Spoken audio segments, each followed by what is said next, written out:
So, guys, it has finished. Liverpool 3, Leicester 0, and we are joined with Dawan and Doug as well. So, thank you guys for joining us as well. And I'll just hand over to you straight away. We're both deflated, mate. What are your initial thoughts on the game? Is there a game of football tonight? I'm still waiting for Leicester to start. I know the feeling. It wasn't.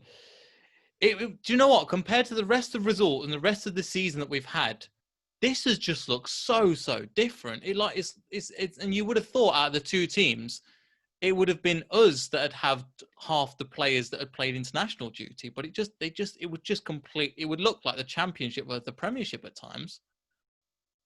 It's like you say, we've had such a good start to the season. I don't want to come on here ranting and raving and all of that. You need to keep it in perspective, but at the same time, there's a way to lose a game. That's not it. We're normally that team that if we lose, we go down swinging, and tonight, it wasn't us. Yeah, it just didn't go. Oh, but again, to bring us up, we've got Dawan and Doug as Liverpool fans. So I'll just hand it over to you, Doug, straight away. What are your initial thoughts on the game and how are you feeling after that? Delighted. That was a big test for us tonight, and I thought we passed it with flying colours. I was very surprised at the team selection. I know that people said that Thiago might have started, and everyone says that, but I thought Curtis Jones actually had a very good game today. I thought we actually managed to keep Vardy very quiet, which really surprised me. I was very surprised at how much respect you guys showed us.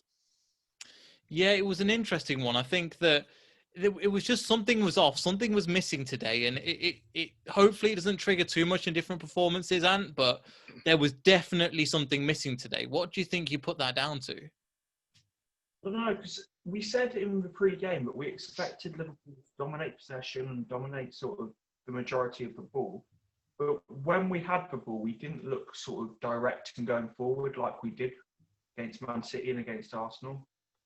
Yeah, it just looked completely different. It didn't look like we were secure. Didn't look like there was that much going on. But again, it wasn't as much as we expected from the first minute that Liverpool were attacking us. They gave us a little bit more space, and afterwards we kind of played into their hands. And they thought, right, well, I'll hand over to you, Tom, but I think we kind of gave you too much respect. And they thought, right, if you're going to give us this much respect, we're just going to hurt you from it. And even with the first own goal, you kind of did. I think at first, what Brendan Rodgers got wrong was the the formation.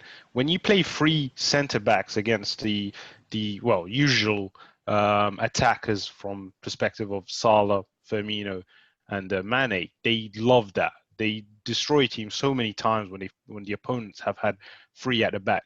But later on, I think it was after the first goal, I sensed that Brendan realized where the issue was, because when you saw from Milner's right side, he was putting these long balls in towards Jota in the right, and it was hurting Leicester's defense so easily. It was a good choice in the second half to change that.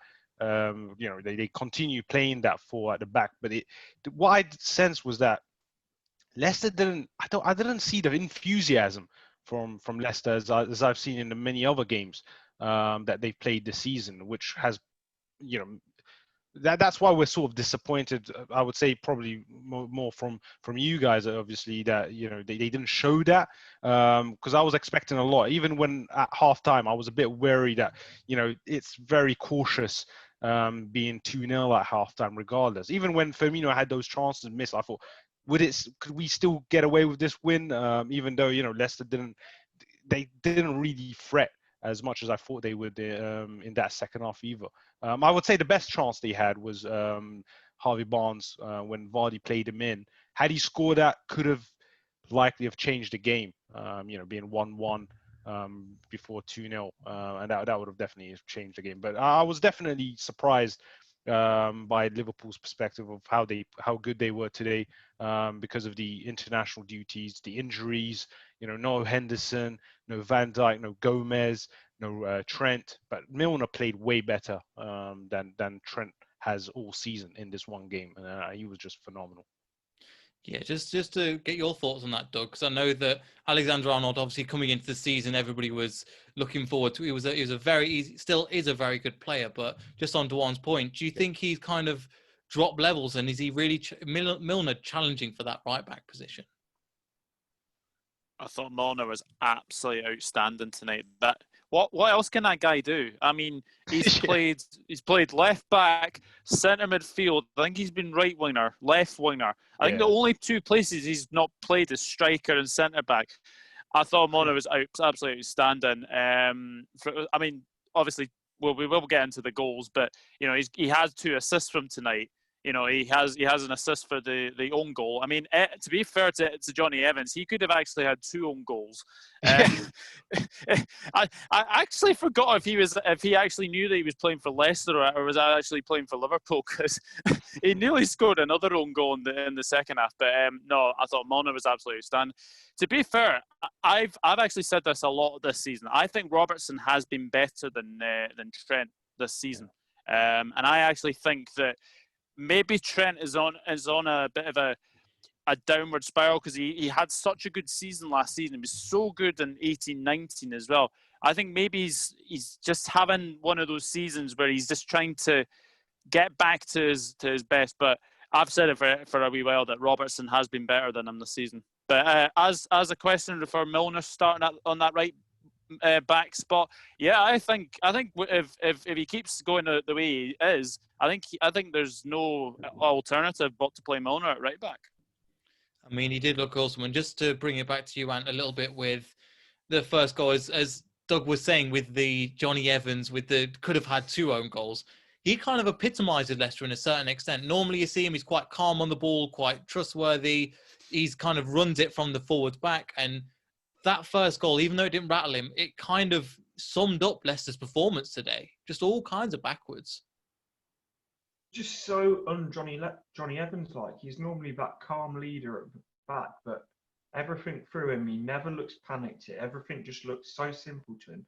Today, he just, I don't know. I don't want to say he didn't seem himself, because, well, the first goal, you would always expect him to clear that kind of thing. But even throughout the game, he just didn't look as calm as usual. Whether that came down to Liverpool's pressing and not allowing him time on the ball, or whether he's just sort of the first goal stayed in his head throughout the game. It was just very un-Johnny Evans-like, because he's normally one of our best centre-backs.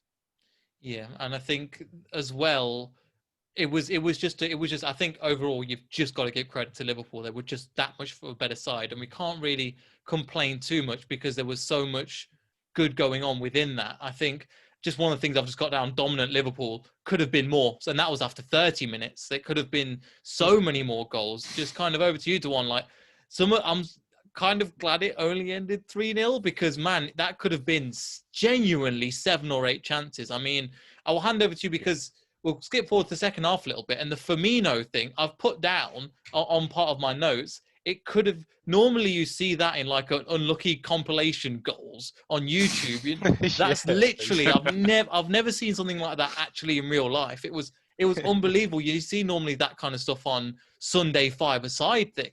And that's, I think, partly because Fofana did have a run around. But again, that goal where he should have got a goal, it was unbelievable. Yeah, I mean, the turn, especially that moment where he hit the post, and then Mane had the shot, and then it ricocheted off of Firmino, I believe, and then it hit the post again. And I thought, is it going to be one of those days again where we're going to count when he's going to get the next goal? Because if, as a Liverpool fan, I was more relieved for him, because he works so hard for the team, and there's always these questions that he should be replaced by Jota, and Jota's been amazing, obviously, but what he does on the pitch allows the attackers to move into those positions, and it allows Robertson and usually Trent, but obviously Trent, instead of Trent today was Milner, to go into those positions to cross those vital balls in for assists. And he, I respect him, but he had at least 24 hours traveling, the last week or so, and that's amazing for him to show up what he did today. Yes, he did miss quite a lot of decent chances, but to get that header, which was a brilliant header, I feel at the end, he deserves it. I think if anyone deserves to get a goal, it was definitely him. Yeah, there's definitely some good parts. I think just coming back to some of the defending that Leicester was doing, and I'll get onto you in a second, Doug, but some of the defending, just from that perspective, I think players like Fofana just got caught out today, and there was just Fuchs again was okay, did some good saves. All Brighton did some good saves, but I think defensively, it's something that we've not seen before. Everybody just looked completely rattled. They look completely rattled, but it's not as if defending corners and being poor from corners is a new thing for us. Against Man City, their 2 goals came from corners. One was that Mahrez volley that no one was really going to save no matter what. But the other one, Nathan Ake scored against us from a corner. Burnley scored against us from a corner. And I don't know how many more times we need to concede from a corner to realise zonal marking doesn't work. Yeah, I totally agree. I think it's something that we knew coming into this season, it's something that we're not very good at. And especially when you give a team like Liverpool an opportunity, Doug, they're going to punish you, because I think even Matip could have had a couple more goals just on his own. Yeah, Matip for me, barring obviously the controversial decision, that if I'm being honest, I think that was a penalty because it does kind of brush up onto his hand, and his hand is outstretched. But you're actually thinking through your brain, like, what is going on with this handball rule? Like, one week it's going to be given, 1 week it's not going to be given. Tell us and be consistent. But no, for me, Matip, I thought had a very good game. I thought both centre backs, to be fair, had good games. I think the fact that we kept Jamie Vardy quiet really surprised me, because as I said in my preview, anytime Vardy plays at Anfield, he usually gets a goal. And I thought we kept him really, really quiet. In fact, I thought we kept Maddison, and I thought Milner dealt well with Barnes as well. But yeah, like had Barnes scored, that it would have probably been a different game.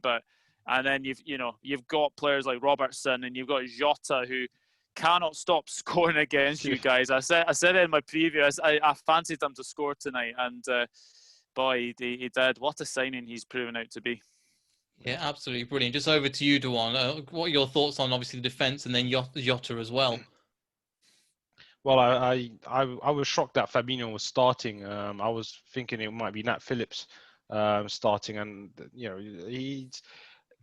they both just did brilliant today. Fabinho and Matip, as Doug was saying, they kept Vardy quiet. Well, just Leicester as a whole, just as Doug mentioned, it was just that one chance Harvey Barnes had. I think that was the vital moment for Leicester. Other than that, I didn't see much threat. Liverpool just did very well. Then Neco Williams came on, and he had a lot of confidence when he came on. I thought, wow, a young lad as him, he's going to be more wary and playing a bit more tactical. But he just went when the opportunities came for him to move forward. Boy, he wanted to move forward.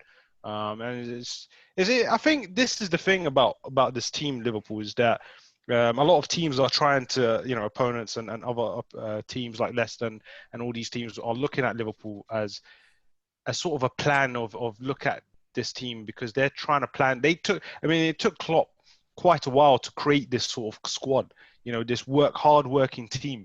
You saw this team with the amount of games coming up and how tired they are. You can't see them tired. All these international duties, all these games, they kept pressuring, that constant pressure did help a lot, because Leicester, especially when they were trying to play at the back, they didn't know what to do. There were just too many Liverpool players coming at them, and they were like, what should we do here? Especially from Jota, Mane, Firmino, Wijnaldum did well staying at the back. The first half, I wasn't sure about him, but second half he did, please me. And it was just amazing. Curtis Jones as well. It was just amazing from Liverpool. I was expecting Leicester to be, as I said, I expected Leicester to dominate a bit more in terms of creating chances, but it was just not their day. Yeah, you're right. It just wasn't there today. And second half, we did come out a little bit better. We tend to come out in the second half a little bit stronger.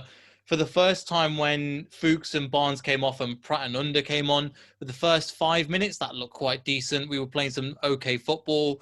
We looked like we were threatening, and it just didn't amount to anything. And then by the time the momentum slipped back into Liverpool's hands, it just kind of it just went, and it just didn't seem to come back as well. I think that there isn't really much more to say from our half, but they moved Maddison into the middle, and that just seemed to ignite him a little bit more, like that was his preferred position. As you say, we came out of the second half a little bit stronger for about 10 minutes. To be honest, we couldn't have come out much worse, like realistically. But we needed to create more. And I know you're saying Fabinho and Matip had a good game, which I think they did, but they won't have a more comfortable 90 minutes from that because they were so untested. It's unbelievable, which is the most frustrating thing. The fact that they were makeshift at the back. Fabinho, good player in the midfield, decent centre-back, but you would have hoped we could sort of put him under some sort of pressure. But he was just having a stroll around Anfield. Yeah, and even players that we've had, like, obviously we were talking about, me and Doug on the preview, about Wesley Fofana. Obviously you saw him for 90 minutes, Doug. What were your thoughts on him? Because again, this is probably the weakest performance we've seen him so far, but what are your thoughts just on this match? He looks a player. He actually looks a player. When you guys bought him, I thought unknown quantity, but unknown identity. But I have to say, he actually played well in the game, and I think he's going to be a very good player for you guys. Yes, he got caught out a couple of times, but you can't really miss him with his shaved head, with the I don't know if it's white or yellow or something like that. But can I just say how beautiful your away kit is? That white kit is a beaut. I thought Fofana actually had a good game. Unfortunate to be on the losing side, but you've got a player there, and I think you've now got a very good centre back there. Yeah, thank you. We appreciate that. But I think normally that would be the case, but I think we're just so downhearted because of this performance at the moment. So that's the issue at the moment. I think, yeah, it's just, I appreciate the white kit. I was tempted to get it, but I have a history of buying white kits and then spilling nice red things on them and ruining them. So, but again, I really like that kit, with the one side blue, one side gold. But just over to you, Dawan. Was there anybody from Leicester that really stood out? And I know we're really clutching at straws here, but was there anybody that you were impressed with? I would say Schmeichel. He made some decent saves and sort of kept the scoreline down. Like I said, I think even if you guys had Ronaldo, Messi, whoever out of there in those attacking positions, the way Liverpool was so good, that constant pressure was stopping Leicester getting enough of the ball. Because every time they were trying to play at the back, there was just no one to play it to because they were just isolated with Liverpool players. It was very difficult for them. Brendan tried to change the tactic of the formation a few times. Players, it was just not working for them. I think he realized once before the third goal that this team is just not going to be broken down today. It wasn't, and it was even when we got up the pitch. The few times we actually did go up the pitch, you were quite compact. You were ready to defend. All your players were pretty much, you could throw a blanket over them, and we just didn't know where to go. So we went to one side, went to the other. Nothing really came of it. I just want to mention one thing.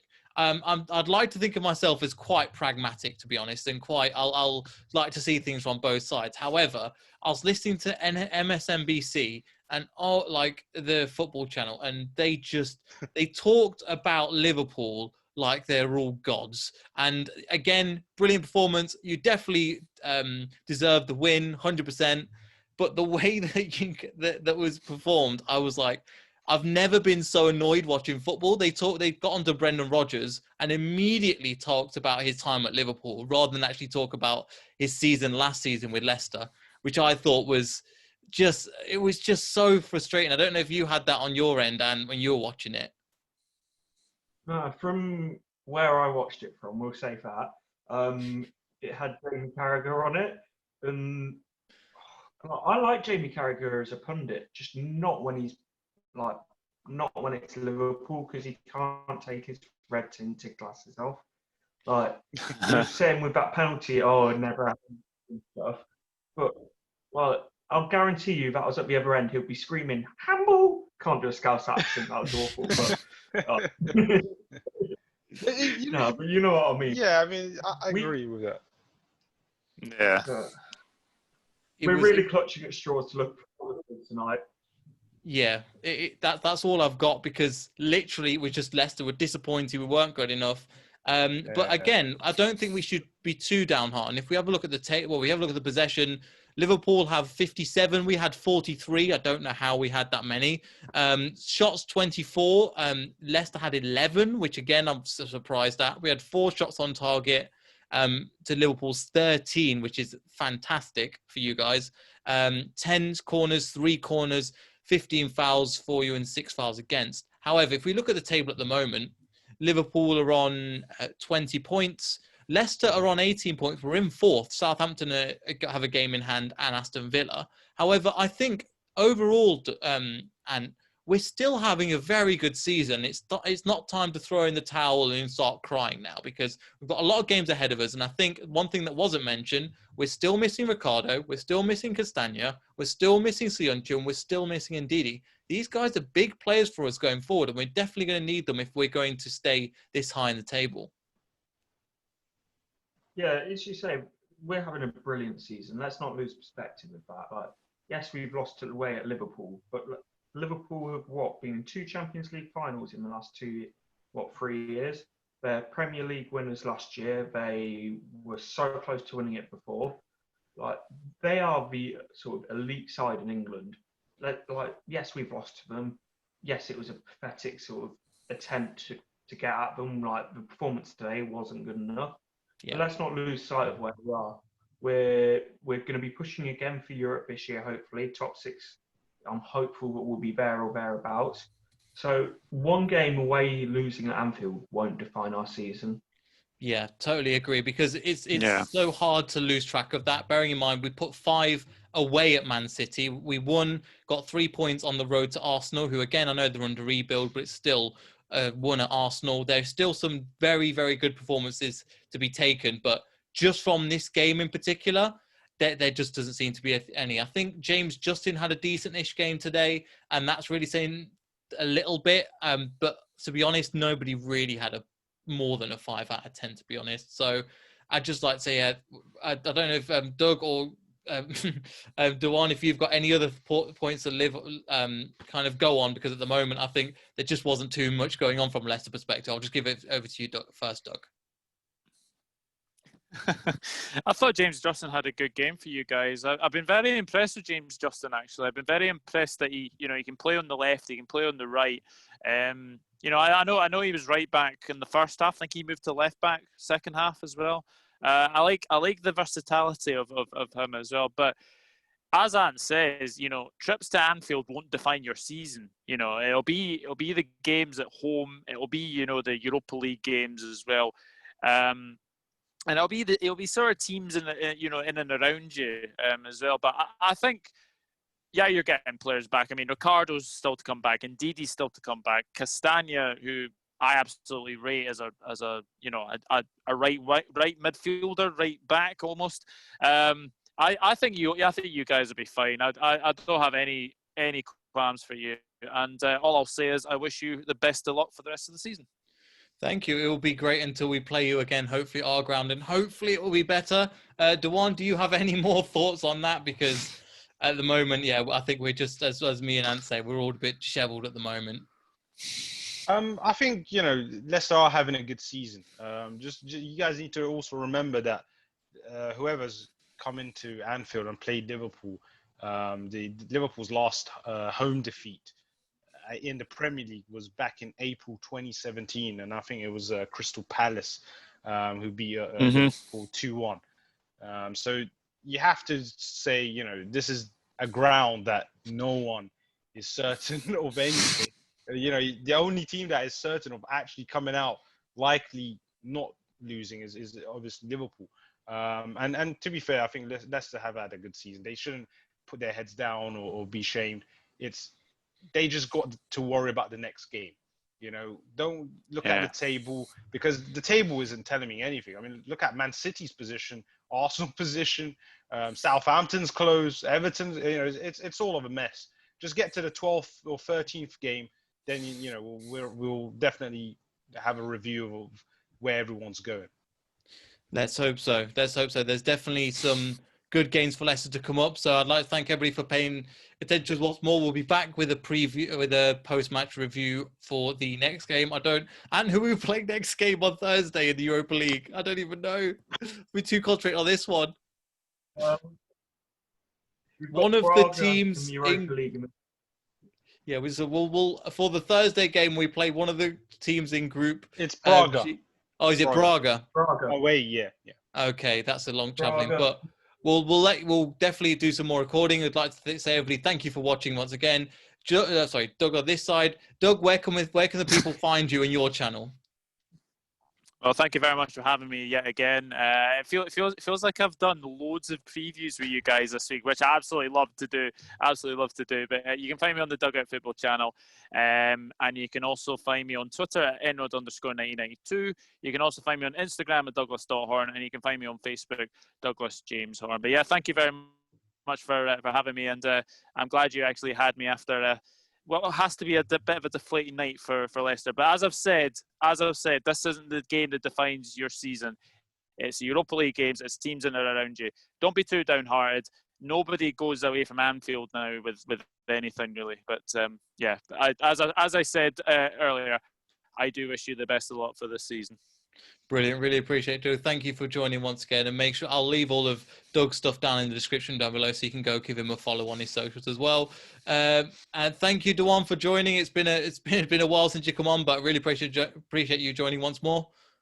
Thank you, guys. Thank you for having me on. And honestly, don't worry about tonight. Just, catch a early bed and forget all about it. Let's hope so, mate. And pleasure as usual. We'll see everybody after this. So from me and Doug, Dawan, thank you, and we'll see you all in the next video. So goodbye. Thank you, guys.